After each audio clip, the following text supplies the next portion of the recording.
This is Where Did the Road Go? Our aim is to explore the fringe, to be true skeptics and question openly, to investigate the paranormal, bring light to the dark corners of history, and give a voice to the shunned of science. We deal in mystery and the important questions that these subjects bring to light. What is reality? Who are we? And why are we here? Join us on the web at wheredidtheroadgo.com for a full show archive, links to all our social media, upcoming schedule, and much, much more. Now, join your host Soraya on this week's edition of Where Did the Road Go? Yes, indeed. Welcome to the show. And before we get to our guest this week, I wanted to get to a couple of other things. One of those is I tend to be behind on answering emails. And I know a bunch of you have written me, and I've been meaning to write people back, and I have not done it. I do try to answer everyone, and I still am collecting stories for our listener stories shows. It's definitely going to be more than one show at this point. So if I haven't gotten back to you, don't feel that I'm ignoring you, because I am not. People have written me some very interesting things that I fully intend on responding to. It's just a matter of remembering to do so. So sooner or later you will hear back from me. Feel free to pester me if you wanted something that I didn't get back to you on. I'm just a little bit overwhelmed sometimes. All right. So tonight we have, also I should mention we have a midweek podcast up with Joshua Cutchin and Michael Hughes, talking about what it constitutes paranormal evidence. This is part 2 of that, where we delve into some of the stuff we missed the first time, and we also kind of turn the tables and look at why science is allowed to accept certain things without evidence. All right. So our guest tonight is Mr. Scotty Roberts. You there, Scotty? I certainly am, Soraya. All right. And we don't know where John is. John is lost somewhere in Florence, Italy. All right, so if John Ward shows up at some point, we'll feed him in, and we'll add him to the conversation. Right on. But for now, we have you. And it's been a while since you've been on. It certainly has. I hear you all the time because you're on our network, the IPBN, Alternative Talk Radio Network. And so I hear you all the time, but we haven't talked in a long time. So you have this small thing coming up in October. Yes. The Paradigm Symposium. Yes, indeed. This will be our 4th year doing the Paradigm Symposium, although it seems forever. It's been a part of my life for 4 years. So it's we started in 2012, and I remember it was a good friend of yours and mine, Micah Hanks, and we actually conceived this thing, and it was we were sitting. I was talking to him on my cell phone from standing in the driveway and getting some fresh air, and we were talking. He says, "You know, brother, we ought to do an event." And this was back in early 2012. As a matter of fact, it was late 2011, and we were going to gear it toward the whole 2012 thing in December of 2012, and I said, you know, let's avoid all that nonsense. Why don't we go a couple months earlier? And I think Micah came up with the name something like the Intrepid Magazine Gralien Report End of the World Bash. And awesome. I said, I think, Micah, that's a little wordy. And at the time, when we came up with Paradigm Symposium, we had been talking about mostly ufology and the paradigm shift that had been going on, it seemed, in ufology, going from kind of that old school to new school thinking and research. And I said, you know, we've got a lot of ufologists coming to the first. No, we hadn't invited any ufologists yet, but we geared it around that and said, let's just call it the Paradigm Symposium, and it stuck. And now it's more cliche, the word paradigm, than it ever has been in the history of the word, I think. Yeah, pretty much. I still think it's a good name for the whole thing. Thank you. But what we really wanted to do was the goal was to try to bridge the gap between alternative and academic points of view, and that's a little harder than we originally thought it would be, because you get bristling from both sides. But I remember saying to Micah about the symposium part, I said, well, how hard could it be? I said, we just get a hotel and we invite some speakers and we sell tickets and then we make some money. And we kind of chuckled about that. And hopefully one of these years we'll actually make a little something we can put in the bank and say, hey, let's have a celebration dinner. But when it's over. So we started that first year with the entire cast of Ancient Aliens. Well, when I say the entire cast, I'm talking about your top 4 or 5 names. Right. We had Eric Von Daniken, Giorgio Tsoukalos, Philip Coppens, George Norrie. We had Bill Burns, but then Bill Burns had to drop out about a week ahead of the event. And then we had lots of pundits and writers that you're very familiar with.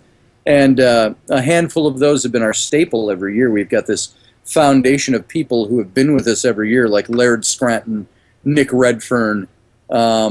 Who else has been a staple? Well, John Ward and me and Micah. These have been pretty much this handful of people that have been with us every year. And Micah is an integral part of everything we do. And so we just wanted to have an event that was, I said, I want this to be worthwhile.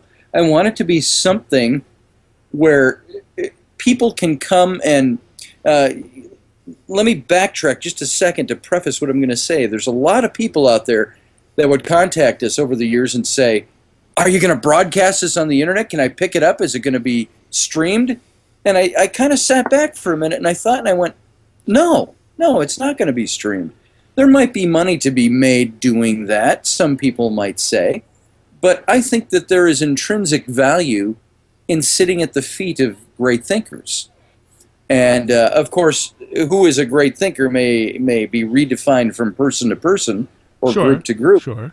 But the people that we've had, it's ranged from, whether you like him or not, like his theories or not, an Eric Von Daniken, to, and Georgius Tsoukalos, the TV rock stars, the personalities kind of. We've had Scott Walter from America Unearthed in the 2013. We've had Robert Bivol a couple of years in a row, Dr. Robert Schock, and many speakers that seem to cover those topics. And so I say, we have this as a show so you can sit live and sit at in a sense, it's like sitting at the feet of Socrates. Do you want to stream that, or would you want to be there? And I don't know, maybe Socrates was a shrewd businessman and would have said, you fools, you should be streaming it and making some money. But that's what we've always done with it. That's the way we viewed it. It's worthwhile. It means something. There's value to it. And I'm so close to it that I see the value of it up front. To other people out there, some might think, it's just another event to attend. And to me, it's an event above events because, obviously because I'm putting it together, and so I'm very close to it. But I know Philip Coppens, who came the first year, and he was dead within 2 months of that event. He passed away in December of 2012. But he had said in the meantime, in between, he said the Paradigm Symposium has quickly become the #1 alternative conference in the United States, if not the world. Nice. And that was his take on the 2012. And that's what we were looking for. I said to Micah, when we first put the symposium together, I said, I want people, when I know I'll be very happy, I want people to, as they're leaving, looking back at the door of the hotel and saying, man, I can't wait till next year. And that's really the atmosphere we've tried to build with everybody. And there's this, not just the sitting at the feet of the thinkers, but there is also the sitting with each other. The after hours at the Paradigm Symposium has become just as phenomenal as the stage portion of it. Because every night everybody sits up in those hotels. It's evolved into people are playing music and bringing their instruments, and all the speakers are pretty much, most of them, show up to the after hours, and we all sit and have drinks and talk and go from circle to circle to circle. And we do radio shows live from there, and it's just been a phenomenal experience. Nice. I would only say, from my personal perspective, I can't actually attend. So if you streamed it, that would be cool. Yeah, and I know that there are some people who just can't attend, and I get that, and I understand that. Someday, maybe. It is if I'm going to go to any of these different events, Paradigm is number one on my list. Well, thank you very much. It's just a matter of actually being able to do it, and at this point, I can't. I understand that, and not everybody can come to this. We average usually about 400-ish people that come to this event. I would love to pack it out. It would be nice to say we had 2,000 people show up, and if we had 2,000 people show up and we're not just scraping to break even every year, it would be nice to say we've got dollars in the bank as a business that says we can do better next year. We can do better things and cooler things. And that's one thing if you don't mind, I'm going to address, because I've run into this a couple of times where people on the social networks, you'll get somebody that'll say, "Oh, I see, another event for the rich." And I said, "Are you kidding me?" I said, "This thing only costs $280 and for 4 days." And I said, "Yeah, you've got to get a hotel and airfare if you don't live here." I said, "So yes, it can be an expensive endeavor." I said, "But at the same time, we believe that there is intrinsic value to this. And these things cost a hell of a lot of money to put together." And the average budget for the Paradigm Symposium, to get all our speakers here, we have speakers coming from around the world. Some of them have high honorariums, some of them have none. Which is kind of cool, but we end up anywhere from $60,000 to $80,000 every year to put this on, and so we get some sponsorships, but we also charge a decent price. It's not a $42 event. It costs a little bit because it costs a lot to put it on, and we hope we deliver the best show for people. So that's one of the things I've had to deal with, the business side of this. It's like I don't know. It's like publishing a book anymore. If you publish a book, your publisher wants to see return on that book. If they don't see return on the investment they put into it, you may not get another book deal. Yeah. Well. So we strive to try to make it and make it as best we can. But I'll tell everybody out there right now, it ain't a ministry, but it pays like a ministry. There's not a lot of money in it, but we try to do the very best we can, and bring some of the coolest people in. We try to change it up a bit every year, and even though we have some of the same staples, and it's become it's a big part of my life. The Paradigm Symposium, I live it and breathe it almost every day, every year, and that's what it's become for me. Awesome. And who are some of the people attending this year? Well, this year we've got Randall Carlson. He's with Sacred Geometry International, and if you've interviewed him, some of your listeners are going to know who he is.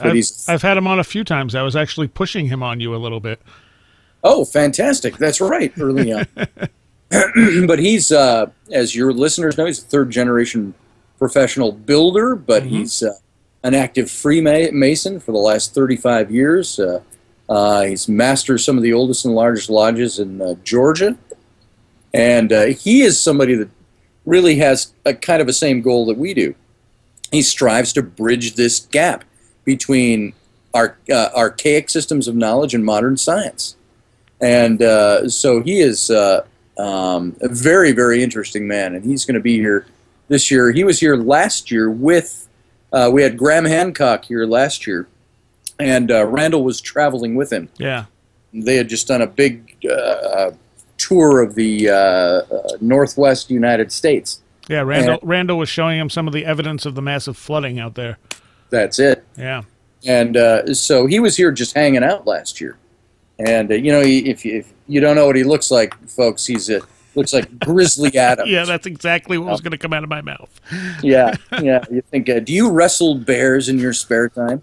And so he'll be fun to have. We have Richard Dolan is coming, and everybody knows Richard Dolan, The Ufological World. Sure. And of course, he is somebody that told me, and you probably heard him say this, he said, I didn't get into this to be a ufologist. He's a historian and a researcher, but this is where it has taken him. And this is, of course, he's become really one of the world's leading researchers and writers on the subject of UFOs. And he's moving more into conspiracies now a little, too. He is. And so he's going to be interesting this year. We've got as our keynote speaker is Lon Milo Duquette. I just heard him recently and was really impressed with his stuff. He is somebody who he talks about occultism and Western Hermeticism in a way that it's like he infuses it with comic flair, and he's got a very approachable persona. And he's also a musician, and so he brings all of that to the table. And he's an American writer. He's a lecturer, a musician, an occultist, Western Hermeticist. He is the Archbishop of Ecclesia Gnostica. Here, I could say this really fast if I had practiced it. Ecclesia Gnostica Catholica. Right. It's the blah blah blah. It's the ecclesiastical arm of the OTO, and so he brings stuff about magic, about Hermeticism, about the occult, and in our circles and your listenership, I'm pretty sure they don't wrestle too much with the word occultism. I would hope not at this point. It's not Satanism. It's hidden knowledge. It's hidden knowledge. Exactly. And so he is going to be an amazing speaker. He's going to be our keynote this year. That's awesome. And we have Travis Walton. If most people know of him, if you saw the movie Fire in the Sky, which, oh my God, came out almost 20 years ago. Yeah. And so, Travis says was pretty much nothing like what happened to him. Yes. I was interviewing him once, and I said, and then there was that scene where you stumbled off the craft or whatever they deposited, and you were naked outside. He goes, I was not naked. and he laughed about that. But he is bringing along with him the producer, and I do not remember her name off the top of my head, but the producer of his new documentary, Travis. And we're going to be screening that on Friday night at the Paradigm Symposium. Peter Robbins will also be here, who is one of the producers as well. Yep. But Peter Robbins, wrote the book Left at East Gate about the Rendlesham incident. Oh, sure. Peter lives here. So. Oh, there you go. He lives 5 minutes from the studio. Nice. So you've probably had him in a few times. Quite a few, yes. And so Peter is going to be here as well. We've got Barry Fitzgerald from Ghost Hunters International fame. Nice. He's the Irishman who was the head of that team. And the neat thing about Barry is while he claims the Ghost Hunters connection, because it's where he garnered a lot of his notoriety, if you will, in these circles, he says, Scotty, he says in his Irish accent, he says, I'm so much more, he says, than a ghost hunter. He says, and he is quite a researcher. He is one of those that he's got 20 years of experience in the world of the supernatural. He is one that goes out and looks into the natural mysteries. He's like William Butler Yeats, the poet laureate of Ireland some 100 years ago, was a firm believer in the fae, the fairy realm, and the spirit world, and Barry is as well. And he goes and he researches a lot of that.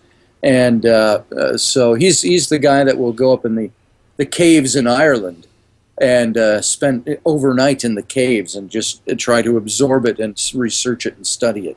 Nice. So his new books are like The Council of Three and The Clandestine Shadows. This is the stuff he writes about. Huh. So it'll be very interesting with Barry. He was here last year as well. We've got Thomas Fusco. Yep. Who everybody knows. He's a researcher, a theorist. He is, I like to say of him, he developed the theory of everything. Yes. And if you've ever talked to Thomas, he knows it. And he's a down-to-earth but very intricate thinker. Yeah. And yeah. so it's always good to have Thomas here. This will be his actually his third year here. Mm. Of course, Micah Hanks. Everybody Right. knows Micah Hanks. He's going to be here. He MCs the show with me, and he helped develop this thing. And we all know him from the Graylian Report, the Micah Hanks Show, his different books.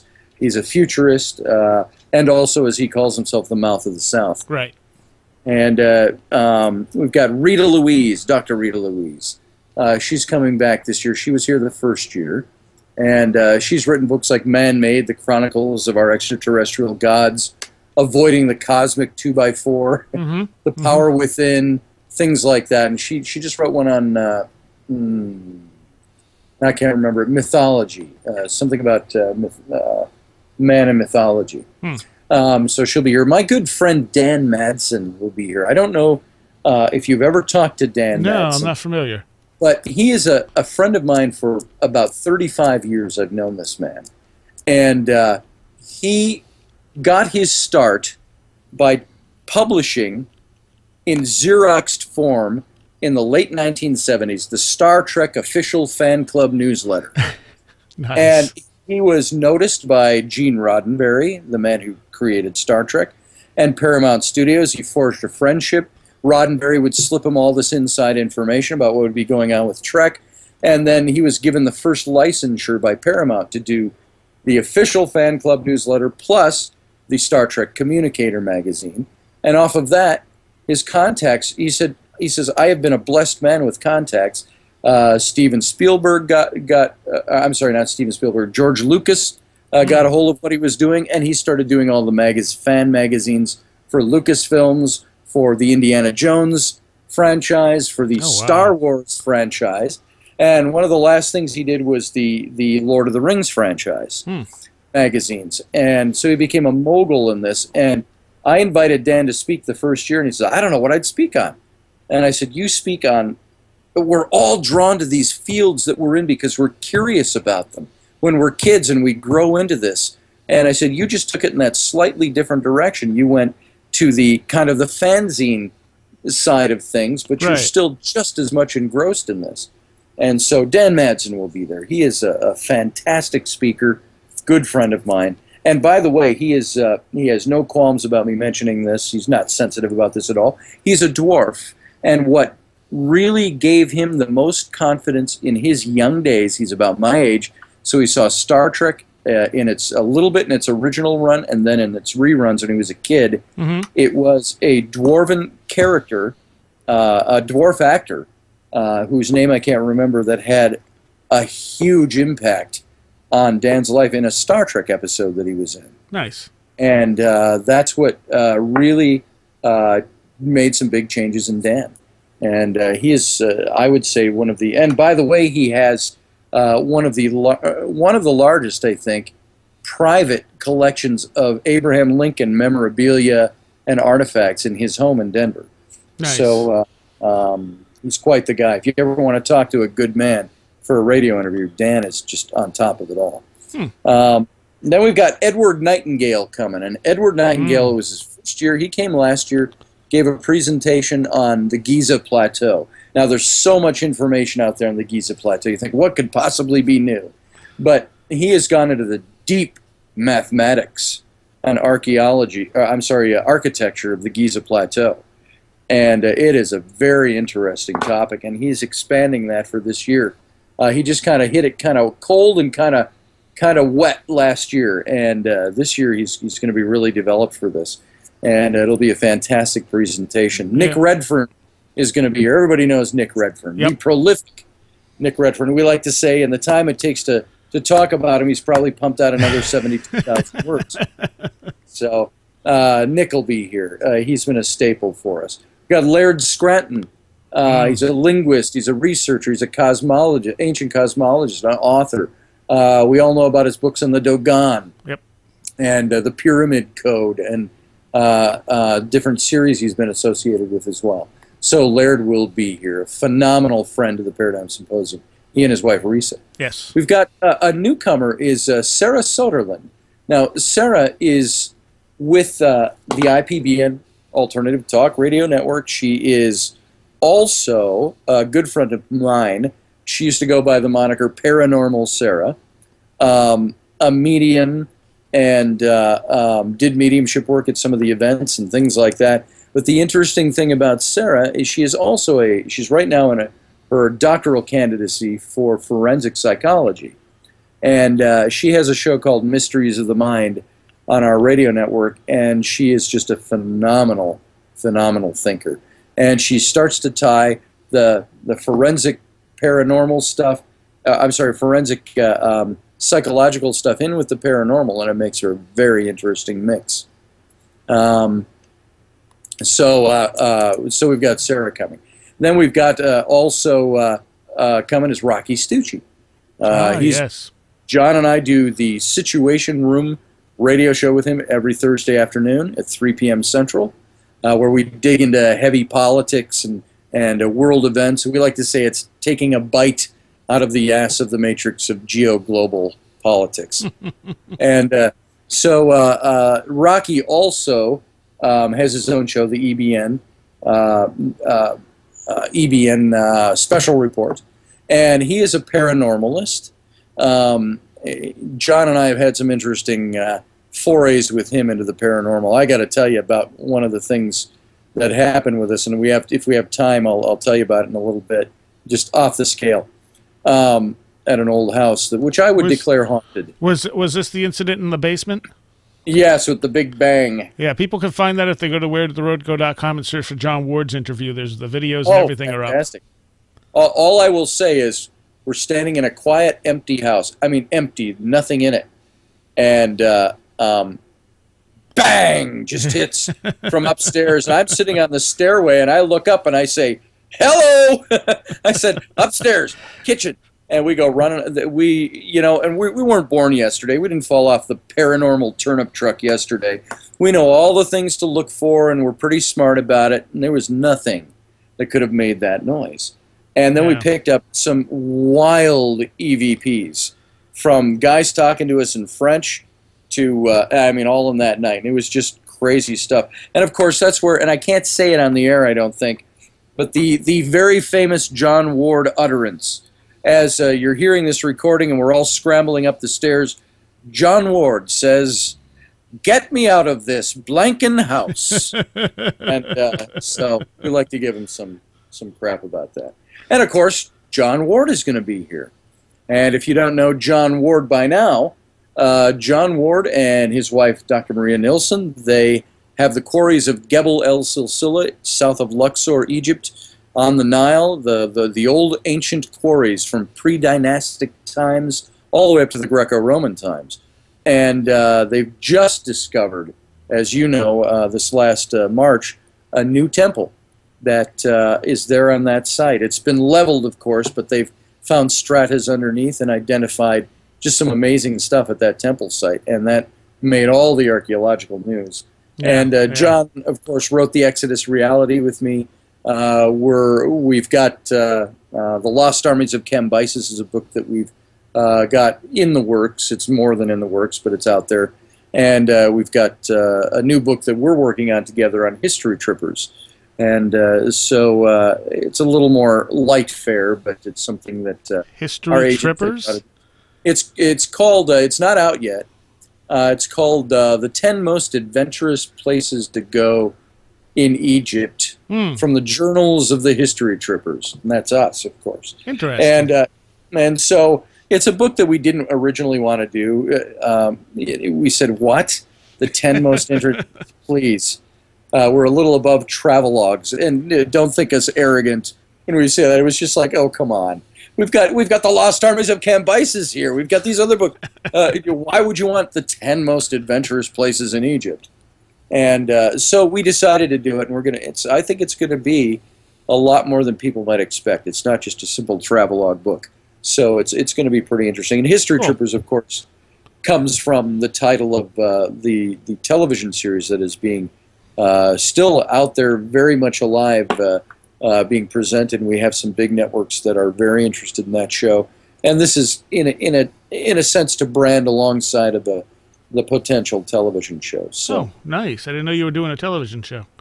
We are. It's actually we've we've called it History Trippers. And it's kind of funny. We were approached by our agent a little over a year ago, and I had just come back from a month in Egypt, spent with John, and we took some people out there. Then I spent time at Gebel El Silsila, and I came home, and she was she was very interested in getting us to respond to a couple of producer fellows from who had done some shows with A&E, and they had seen us and were very interested in asking us if we'd be willing to put a television show together.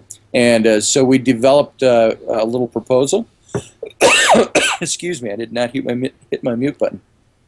And we proposed 26 episodes traveling up and down the Nile in Egypt. Nice. And then we were told, they're a little afraid to just go to Egypt, and can you spread it out? And so it's 26 episodes doing different places, world mystery, and it's kind of a buddy on the road archaeologist, historian, and this is what we do. Nice. So that's in the works as well. Okay. And I just want to mention that we only have 2 more speakers I didn't mention. We got James Swagger, another Irishman.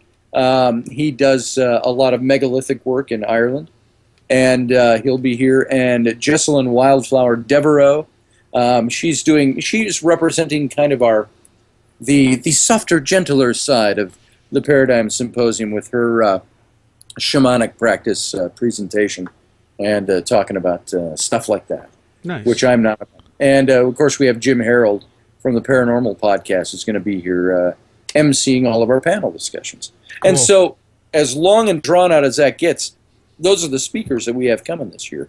And it's going to be a phenomenal event. Absolutely. And that's October 1st through 4th in Minneapolis. Yes.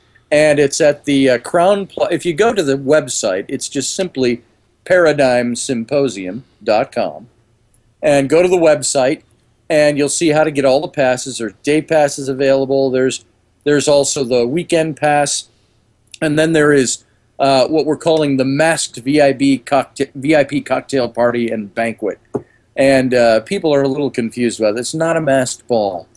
It's just, we thought for fun, for the cocktail portion, we do masks. You know, you can wear a mask, you can not wear a mask. But it's just for fun. And it's the VIP cocktail party. It's brushing shoulders with everybody that's a speaker, uptight and personal. And it's the big banquet after that.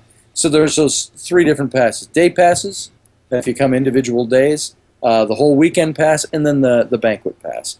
And you can see all those. And then way at the bottom of the front page, the Crown Plaza link. It's the Crown Plaza, Mall of America. It's 5 minutes. If you're coming from out of town and flying in, 5 minutes from the Minneapolis-St. Paul International Airport, and 5 minutes from the Mall of America. And it's all right there, and we'll all be self-contained right in the Crown Plaza. And if you're local to the Minneapolis-St. Paul area, you can come and get day passes or come and get weekend passes. You can stay at the hotel or just drive in every day. Nice. It's right down the big strip by the airport. So how soon before you do one in like Buffalo? Buffalo. Maybe Albany. We might be doing it, and all I can say, we might be doing it in another country next year. Really? Let's just put it this way. There has been some talk with an institution that would like to sponsor this whole thing and do it in another country next year. Oh, I can leak. It might be in England next year. Well, that's really interesting. That'll get you a whole different group of people who will be able to go much easier. And that's very certain. So we might do one here as well. We don't know. We're just up in the air. We always like to make it through this year's event before we start planning next year's event. Sure. Now, as you already said, you're working on a new book, but of all the times I've had you on, we've never discussed your first book. There's a first book and there's a very first book. My very first book was The Rollicking Adventures of Tam O'Hare that I wrote and illustrated. Okay. But that's not the book you're talking about. You're talking about the Nephilim, the rise and fall of the Nephilim. Correct. Yes. And when did this come out? That came out February of 2012. All right. And so it's been out a little over 3 years. and about 3.5 years. And it's a book that's really a culmination of a lot of thinking I had done over 30 years of time. Back when I was in seminary, I went to Bible college and seminary, and not to mislead anybody, because there's critics out there who say, how can you teach anything? You are not academically credentialed. And that is the honest to God truth. I have no academic credentials from an institution of higher learning. However, I did attend 3 years of Bible college with no degree. Then our church started a small seminary, and the president of the seminary said, come on board at the seminary, we'll start working on your master's degree, and we'll tutor you in those remaining 18 credits, I think it was, to get my bachelor's. And so I went for 2 years. We never really dug too deeply into the tutoring, and I got 2 years toward my master's, but then never finished anything. And I went into advertising. So there you go. But way back in my seminary days, I would ask questions about the Nephilim. Mm-hmm. I was in a very fundamental conservative Baptist setting in my schooling, and there was this verse in the book of Genesis that I didn't know how do we figure this one out? It says, and the sons of God came down and intermingled with the daughters of men and had children by them. And the Nephilim were on the earth in those days and also afterward. And that whole text, and it's really that 4-verse segment of Genesis chapter 6 is just the preamble to the Noah and the Ark story. It's the introduction to the story. And so I would ask, who are these sons of God? Who are these guys that came down and intermingled with, it says, the daughters of men? And I was told, the explanation I was given, well, there's a lot of weird theories out there, but, this is really, it only means it's the sons of the aristocrats who built the school of the prophets, and they literally came down out of the highlands and into the valleys and slummed with the common women. And so it was man on woman. And I said, that's it? I said, now wait a minute. In systematic theology here, you teach us that language means something. So the original languages that these passages were written in mean something. And when you look at the language, when you look at ancient text, you got to do many different things. Number one, you got to see the language it was written in. You've got to see to whom the context was being written, and what in context those people to whom it was written would have understood. And so I said, now, if language means something and it's important, then why does the passage in the Hebrew state that it is the sons of God, the B'nai Ha-Elohim, came down and intermingled with the daughters of Adam? I said, there's a stark contrast, Elohim versus Adam. I said, why didn't they just say it would be the B'nai Ha-Adam and the daughters, I can't remember the Hebrew for the daughters of Adam, if it was just men going down to women? And I was told very politely that, well, you better watch yourself talking about that stuff. Just I'd keep that quiet. And I had one professor there that gave me kind of a wink, wink, nudge, nudge on that, but he came, his name was Dr. Charles Ailing. And Charles Ailing now, since those days back in 1981, 82, when I was going to school there, he has since become the chair of history at the University of Northwestern. He's been there for almost 30 years. He is also the president of the Near Middle East Archaeological Society. And he's about as academic as you can get and still be, it's kind of funny. He said to me, he says, Scott, I love your book and I love your theories. He says, but, because you're not credentialed, I had asked him to write the foreword to our book, and he said, I can't because of my position with me, because you're non-credentialed and so on. And I said, I understand that. And he said, I'd love to, but I can't. And the interesting thing, though, is he is somebody who holds to a very biblical filter. He once told me, he says, Scotty, he says, never forget that all of your information you have to filter through the Bible. And I said, but Doc, I said, if I'm doing that, I said, what if the historical information controverts the Bible? And he says, well, then there's my answer. You've got to filter it through the Bible. then obviously the Bible is right, because this is what we believe by faith. Now, it's interesting to me that you can have that kind of a religious view and be an academic when you can't believe there are UFOs or ghosts and be an academic. There's, and I'm speaking in generalities, but so anyway, Dr. Charles Ailing was a big influence on me in my early days. And I really credit him. He was also an archaeologist. He had been to Egypt back then, excavating on the tomb of Ai in the Valley of the Kings. He wrote the book Egypt and Bible History. And so he is quite the scholar when it comes to this, and had a great influence on the direction I took things. But all that to say is, from that point forward, the Nephilim have been a topic of study and research. Not active, I went into advertising, and I was in ministry for a while. I was a youth pastor for several years, alongside of being a creative director in advertising. And I kind of drifted away from the faith and drifted away from those circles. And but the Nephilim were always a big question for me. And then I started seeing in recent 15 years or so, all that information, how the Nephilim start to get correlated with ancient aliens or ufology or the Anunnaki and all of these things. It's like Anunnaki and Nephilim, which are historical things, have somehow been morphed into these catchwords that if you hear the word Anunnaki, you don't think, oh, ancient Sumerian culture and cuneiform tablets. You think, oh, gods who came down and bred slave races out of humans. And so I wanted to look into this and write about it. And there are even things in that book that I wrote really 4.5 years ago is when I wrote it. It was published about 3.5 years ago. And there are things I would rewrite now. There are things, evolutions of thought. Right. Since I wrote that. There are things I missed that, it wasn't an exhaustive research campaign that I conducted, but it was really writing the book based on the things that I knew and understood, had researched along the years. And one of them was really digging into this story as Hebrew religious mythology.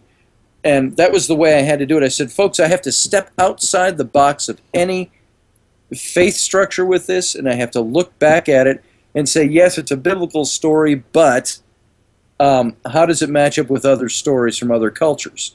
And so that's the way I approached it. And it's been an interesting book. I said, I will equally draw criticism from Christians, from Jews, from scientists, from academics, from scholars and skeptics alike. And sure enough, it's done that. But it's been a pretty good book. It's had some legs. Were you able to find correlations in other cultures to the? I was indeed, and some of them are looser correlations.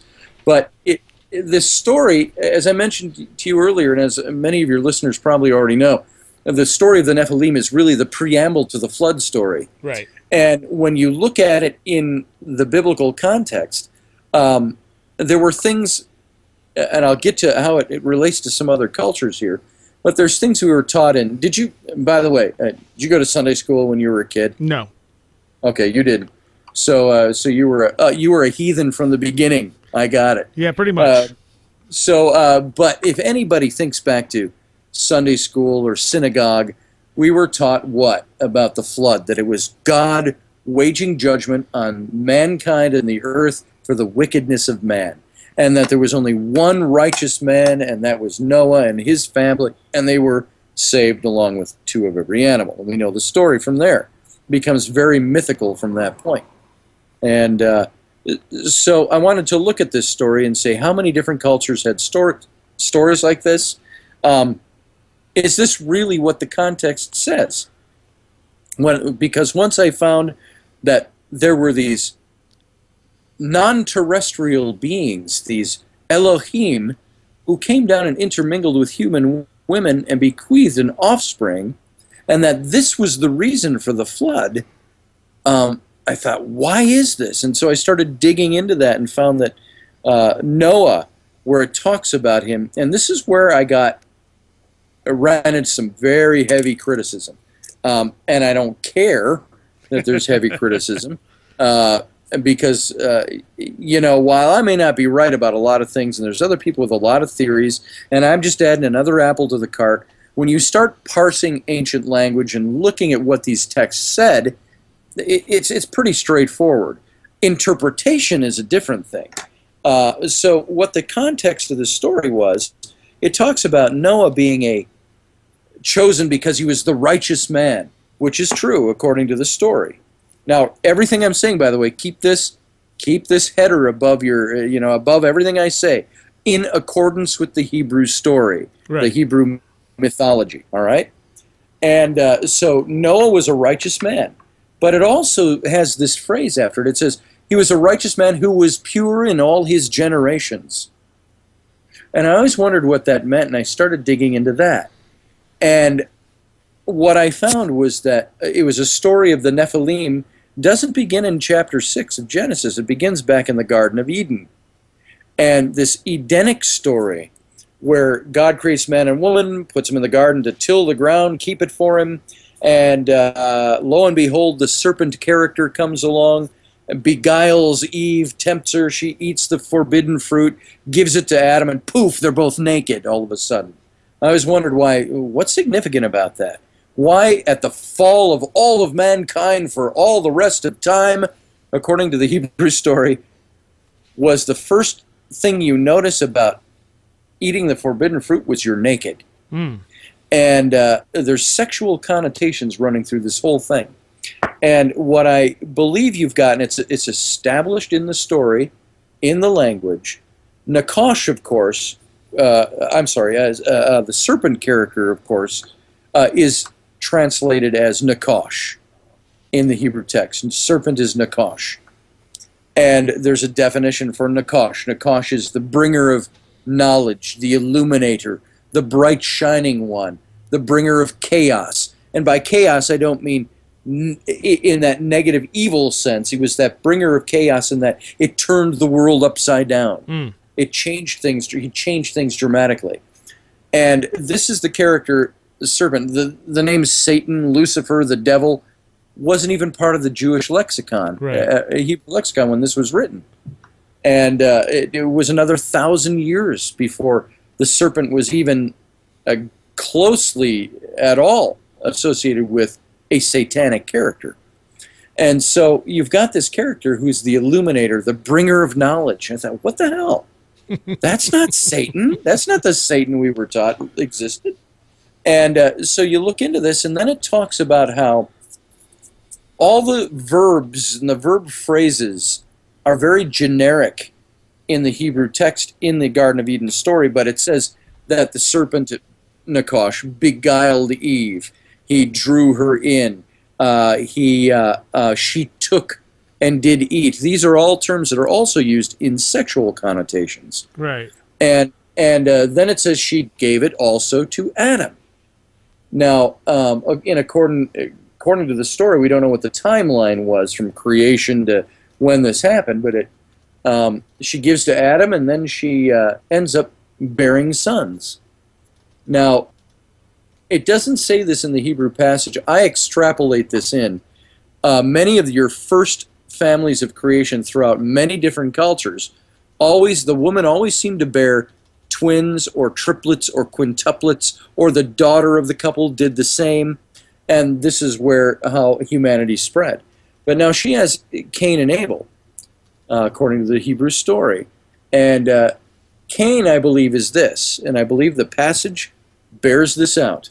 Cain is the son of Eve and Nakash, while Abel is the son of Eve and Adam. And it's borne out through everything that happens in this story in the garden after that. If you remember, once they're naked and God's looking for Adam and Adam's hiding, and God curses them all, and he tells the all three of them, he says, there will be constant enmity between the seed of the serpent and the seed of the woman, or the seed of the humans, I'm sorry. And this is borne out. This is where I think you get the first mention of a splitting of the human bloodline, at least according to Hebrew religious mythology. And that Cain was really the first of the Nephilim, because he was a son of Nakash, who impregnated him. And Nakash was one of these Elohim, which it doesn't say in the Genesis passage. It calls him, in the Garden of Eden, it calls him Nakash, and one of the key phrases is he's a bright shining one. Now, if you go to Psalm 82 to do a little cross-reference, it's got a picture of God holding court with the divine council, they were called. And they're not angels, by the way. The Nephilim were not fallen angels. The Watchers, which were the same as the sons of God, were not fallen angels. It says they were of the Elohim. And God stands in their presence, and he says, and the Hebrew says, and Elohim stood in the midst of the Elohim. And he said to them, you are all Elohim, the bright, shining princes of heaven. And then he goes to pass judgment on them. It's almost got a picture of Zeus and the Olympians. Yeah. So I made this statement in the book. I said, I believe that the ancient Hebrews had a pantheon of gods, and you find it right in the Elohim and Elohim himself, and that Jehovah is a very separate character. So go back to this Garden of Eden story. At the fall of man, it says there's after Adam and Eve had eaten and all of this, it says, and Elohim said, the humans have eaten of the tree of the knowledge of good and evil and become just like us. Let us therefore go prevent them from also eating of the tree of life, lest they become like gods. And then he comes down, of course, and curses everybody. Now, what's very interesting, there were two questions that rose for me out of that passage. First of all, I thought, Elohim has a problem with humans gaining knowledge. They ate of the tree of the knowledge of good and evil. And I thought, first question, what did God have against humans gaining knowledge? Yeah. And then the second point was, if they could eat of the tree of life, second tree, who is God that man could become just like him by eating this fruit? What is that? And of course, it's all allegorical. It's all metaphorical. Mm-hmm. And so I started looking into that and finding that every different culture seems to have a story. Well, not every, and speaking in general terms. Right, right. Many different cultures out there have in their creation stories the stories of a great, or of a spirit beings or non-terrestrial beings that would come down, intermingle with humans, have offspring, and some superior power would want to wipe out that offspring because it was an aberration. And it was usually done by means of a flood. And you find this in many, many, many. There are over 600 different ancient flood accounts that many of them bear some of these striking similarities in their mythology. And so what I saw, I want to back up one thing that I said here, where I said there was a dual seed that was, Cain was the first of the Nephilim because Nakash was one of these bright shining ones, one of the Elohim. And in Genesis 6 it says that the Bnei HaElohim descended to the daughters of Adam and had children by them. Mm-hmm. I believe that Nakash was one of the Elohim. He came down and bequeathed Cain with Eve, and then Adam bequeathed Abel with her. And by the way, unless you think that's not a medical reality, it is. I have my own twin daughters that I was told were conceived on at least 10 days apart. Really? 25 years ago. Yeah, and I didn't know that was even possible. Yeah. Because they said my younger daughter, or younger, I call her younger, Bryn, was conceived. She said 7 to 10 days. She's 7 to 10 days less developed than Abigail. Now, are they like twins where they're real twins, or do they? Well, we always thought they were fraternal, but they're identical. Really? They're identical twins. They just found that out just a couple of months ago. My own daughters did some DNA tests and all of that just to find out. And yet conceived at different dates. They were conceived on different days. Wow. That's So go figure. Yeah. I have no idea how any of that works. So I'm dumb when it comes to that stuff. Really cool. And but I do know it's a medical fact that twins have been, fraternal twins for certain, have been conceived on different days, and which is very interesting. So you look at this now. Here's what I'm going to get at with this, is that I believe, and I don't want to offend anybody's religious or spiritual sensibilities out there, but there was the very first prophecy of a coming Messiah, or in the Greek, a coming Christ, was in the Garden of Eden story. And you ask any rabbinic scholar, any evangelical or Catholic scholar, you're going to get the same answer. The very first prophecy of the coming Messiah was in Genesis 3, where God said to the serpent, "And there will be a day when you will bite his heel, but he will return and crush your head." And it's an enigmatic passage, but they all believe it to be a messianic prophecy. The prophecy of the coming Messiah, and that the coming Messiah had to be somebody who was what the Israelite or Hebrew or Judaic, if you will, sensibility, or sensibility is not the word, their interpretation of what the Messiah was something they called the kinsman redeemer. And all through Jewish literature and Hebrew religion, Jewish religion is the kinsman redeemer. And the kinsman redeemer was the one who would, if you put it in vernacular, the one who is one of us, redeemer, that would come and redeem mankind from their fallen state, the coming Messiah.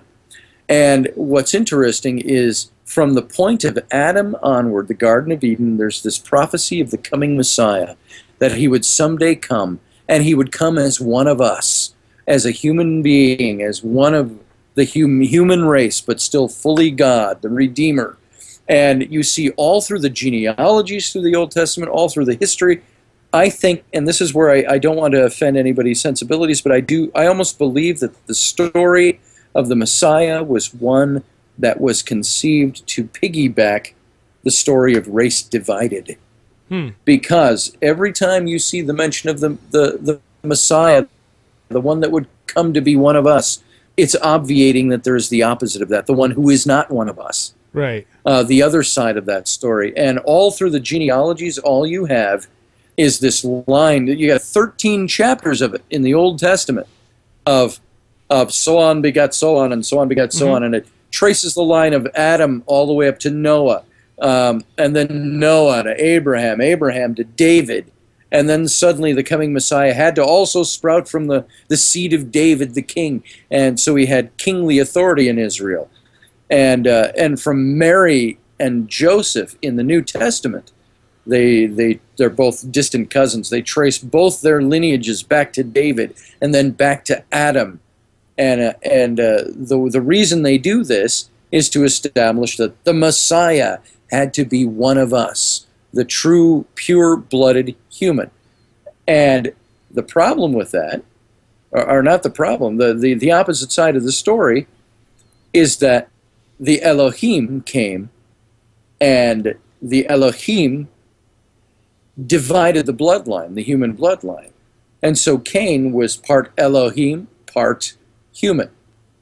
And this is why they have the story of the flood being to wipe out the evil. When we learned in Sunday school and synagogue, they said the flood came because of the wickedness of mankind. Well, what it actually says in the Hebrew, it's the wickedness brought to mankind, and that's pointing directly to the split blood race.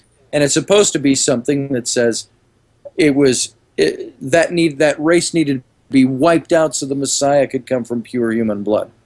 And this is, by the way, where I've gotten criticism from people saying, "Oh, you're promoting that racism because you're talking about pure human blood versus non-pure human blood.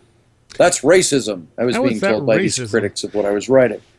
I don't understand how that's racism. Well, they said, well, there is things like one of the things brought up was the Christian identity movement. And I even brought that up in the Reptilian book. The Christian identity movement, founded in the 1920s, it's really a white supremacist group, and they go back to the serpent seed doctrine, which states that the serpent, or Satan, bequeathed this line through Cain, and that it was the line of Cain that eventually produced the Jews, and they're the evil in the world, and so on. But I said, no, wait a minute. And they were comparing me to somebody promoting Christian identity theory. I said, well, now wait a minute. I don't promote that at all. I said, you can start at the same foundation and end up in two very different places. It doesn't mean that they're both congruent with each other. I said, in accordance with the scriptural story, the line of Cain was wiped out in the flood. And but there's still that little caveat. It says the Nephilim were on the earth in those days, and also afterward, it says. And you've got even Goliath, the big story of King David when he's a young man and he kills the giant Goliath. And it says Goliath had 3 brothers in the city of Gath, and they were all sons of the Nephilim, they were called in the Old Testament scripture. So it's very interesting stuff. But all of this says to me that there is a much deeper story, that the story of creation is an encoded message for race interrupted. Now, how you interpret that, you could say the biblical story, I believe it by faith, and I believe you're welcome to believe that. But I also think there are other explanations out there. And in the book, I actually covered a look at the whole ancient extraterrestrial theory. Does this talk about being a race seeding the earth and so on? We don't know for sure. All we know is there are these different theories that are out there. So I present them in the book. And but this is where it gets its start, is in that story right there. So let me ask you this. Do you think the flood is time-wise connected to whatever happened at the end of the last ice age? I think it probably is. Here's the problem with all of this theorizing, is that, and the danger we get into, when you start grabbing a theory like this and talking about it, as you can tell, if you don't say at the end of every sentence, in accordance with Hebrew religious mythology, that's why I said that at the beginning, this is kind of the header you have to put this all under. There's this danger of coming across like, I believe this is the theory of how things happen. Right. I don't believe it. I present it. I think it's an alternative theory, and I think there's a lot more encoded in the biblical story. So what I really believe about it is irrelevant. But if I was to be put on the spot, I would say I think there is something to the Genesis story, but I think it links, it's more mythology that's been built off of natural events. I think the flood was it a natural event, or was it divinely proportioned to wipe out a race of mixed blood beings on this little dot of a planet in the Milky Way galaxy? Who the hell knows for sure? Right. But I think probably most of your flood evidence is evidence that I was down with some paleontologists in Texas, down in I forget what they call it. It's the Pleistocene. Is that the way that's pronounced? I think so. Pre-Jurassic, way back, kind of your mugwump kind of evolutionary beasts there, rather than your huge dinosaurs. And in this red swath, you can even see it from satellite pictures, runs through Oklahoma and Texas, and this is from great flood deposits. Mm-hmm. And so one of the guys that was with us was a Christian paleontologist who also believed that the Earth was only 7,000 years old, and that all of these are from the flood, this deposit. And we got into some good debates while we were down there. But I believe that, I think the evidences that we see of a great flood probably came from the Ice Age. I do believe if there was an actual literal flood, like the flood of Noah or the flood of Gilgamesh, and many of these other cultures that talk about a great flood, it was probably much more localized in the region. And but there's no way we know really for sure. Interesting thing, there's a new movie that is coming out on Noah's Ark, a documentary of an archaeological team that has gone in. I think you've probably heard the stories before. When I was a kid in the 70s, we saw books by, who was the astronaut? The Apollo astronaut who had climbed Mount Ararat. He wrote a book called Noah's Ark, I Touched It.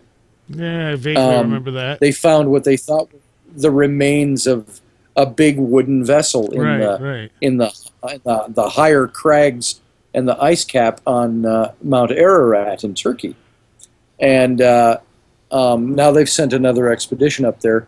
There's been no news saying Noah's Ark was discovered, so I'm assuming that this documentary probably comes back empty-handed, but gives you a lot of information from their point of view. But it's still a very interesting topic. If we found an ark, if we found the remnants of what the biblical description of the ark was in wood that's been petrified for 10,000 plus years, and you look at that up in the frozen ice caps and find it on a mountaintop, would we believe the story was true, or went to great lengths 10,000 years ago to make that story look real?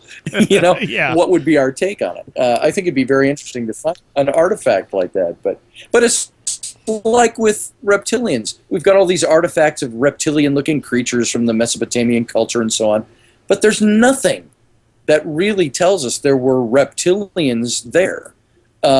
It's mythology, and frankly, the Sumerian cuneiform texts of the Anunnaki don't say anything about reptilians. And so it's very interesting when you start getting into the study of this stuff. The little bits and pieces of junk that we find, artifacts, so let's keep it in a higher tone, that doesn't mean a thing. I've seen, I've got a little Egyptian god Min who walks around with a huge raging erection, and you see him on almost every temple in ancient Egypt. He was the god Min. Does that mean that there was a god with a raging erection that walked around amongst men? Not necessarily, just because you can find him on every temple. So there are probably guys who walked around like that, but not gods. Right. So I'm not discounting it. There's a fine line I walk here, because I consider myself to be a believing skeptic in certain things. I have seen, on the paranormal side of things, I've seen far too much to discount the spirit world. I've experienced it too up close and personal. So I extrapolate that over into my historical study and say, I've seen enough, and I know that we don't know enough, and we certainly don't know everything. Science isn't the end all and be all. All science gives us is what we know so far. Yes. Up to this point.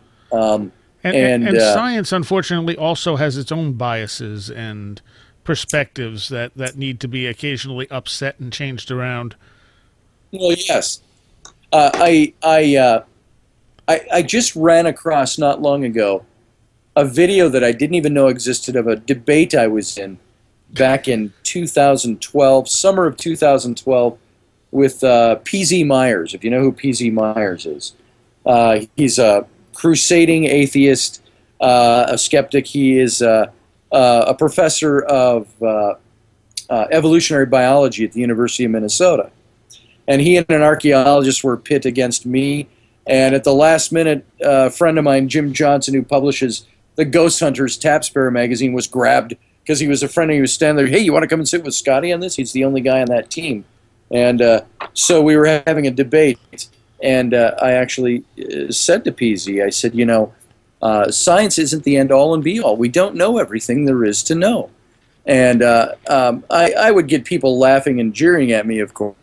He had a lot of audience. There were about 350 people in that audience, and they were jeering me an awful lot. They were respectful to a point, but we ended up with, even PZ had to admit, he said if there were aliens and we knew of aliens, he said the scientific community would be the first to want to be there and finding more about it. He says, I just don't think, and he was against the whole notion that ancient aliens bred us and things like that from a biological standpoint. But right. He also isn't right about everything. He isn't right about everything. Well, sure, nobody is. So it's interesting, this whole science versus alternative debate that goes on out there. Yeah. And I don't know where we were taking that from in the initial question, but there we are. Okay. That's where it ended up. So who do you think the Elohim were? Do you think they were extraterrestrial, or do you think maybe they were just another race here on Earth? I think that the Elohim, in accordance with Hebrew religious mythology, Right. were the divine council.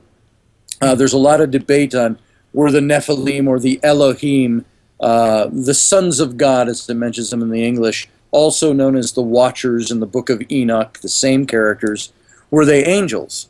But they're not called angels anywhere in the biblical account. The word for angel in the Hebrew is malach, and the plural is malachim, and those words don't appear anywhere.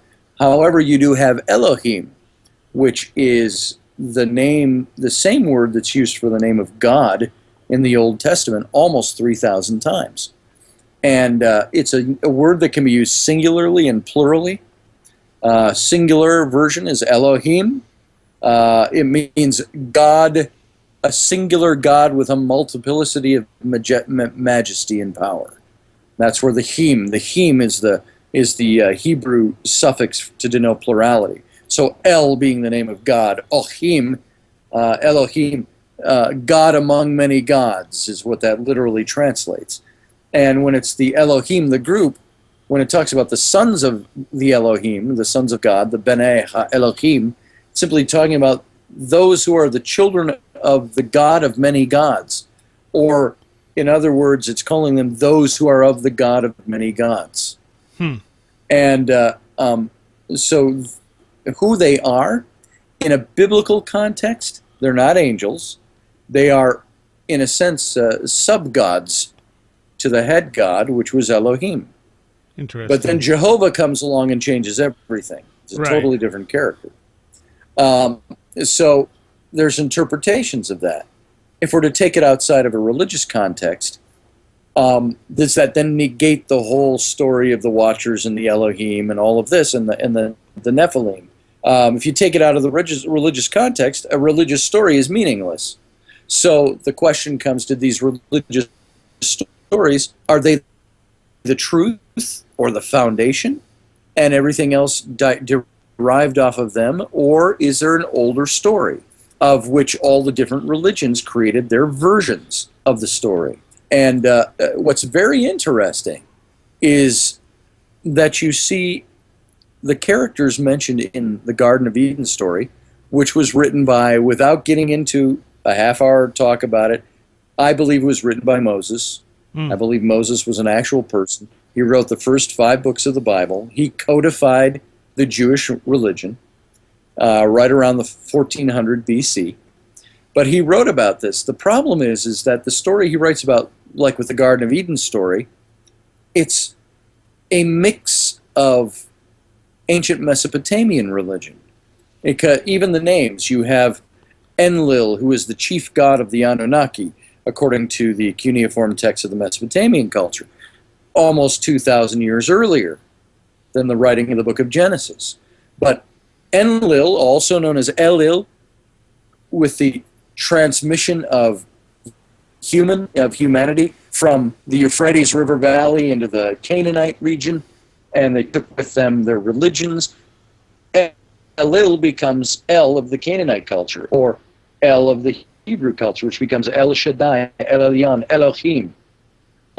You've got his brother god back with the Anunnaki in the Sumerian culture. You had Enki, who was also known as Iyah. And Iyah, Enki Iyah, became in that same, over that next 2,000 years of migration of man and religion into the Canaanite region, Iyah becomes the same base word for Yahweh, which is the Hebrew word for Jehovah. And so you've got these two gods, these similar names. The names used in the Old Testament, Elohim and Jehovah, came from Elil, Enlil, and Enki, Iyah, from the Sumerian culture. But then you also have the story itself, where it says, Elil went to Enki, Iyah, and he said, create primeval men to do our work for us, to dig our canals, to till our ground, to mine our resources. And so Enki does this with one of the goddesses, and eventually you've got the king Atrahasis of the city of Eridu, and which you can still go visit the city of Eridu, the site of it anyway, on the Euphrates River. And it was this king who pled to his god Enki to deliver them from bondage, the humans from the bondage to the gods. And it was Enki, as Ea, who rises up out of the great subterranean sea, the great Abzu, and he rises up, and it's one of his favorite places to go with his boatman, his servant, was to boat through the Serpent's Marsh, which was the area outside the backwaters of the Euphrates around the city of Eridu. And the Serpent's Marsh, because of Ea's presence there, became known as Ea's Den. And Ea's Den, of course, the language it eventually became Ea-Den or Eden. And but it was this character who rose up out of the serpent's den, delivered the forbidden knowledge of the gods to Atrahasis, the king of Eridu, and Atrahasis and the humans were able to fight the wars against the Anunnaki and win their freedom. And for this, Enlil condemns Enki, Ea, and all of his followers to... And right there, our connection was severed. And it took me quite a while to get Scotty back on the line. And so the live show ended there.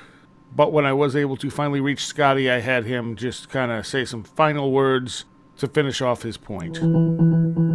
It's just, all I was going to talk about was the similarities between those two stories are staggeringly close to one another. And down to the details. And...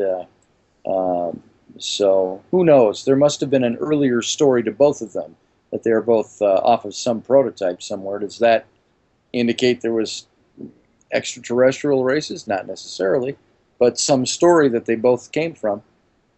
So, or Moses just took it from the Sumerian story. So it's either that simple or it's much more complex. All right. Well, I apologize for the messy end. I don't think that has ever happened on this show before, where we lost connection and we're not able to reestablish it. You know, technology, it happens. Next couple of weeks we have David Politis on.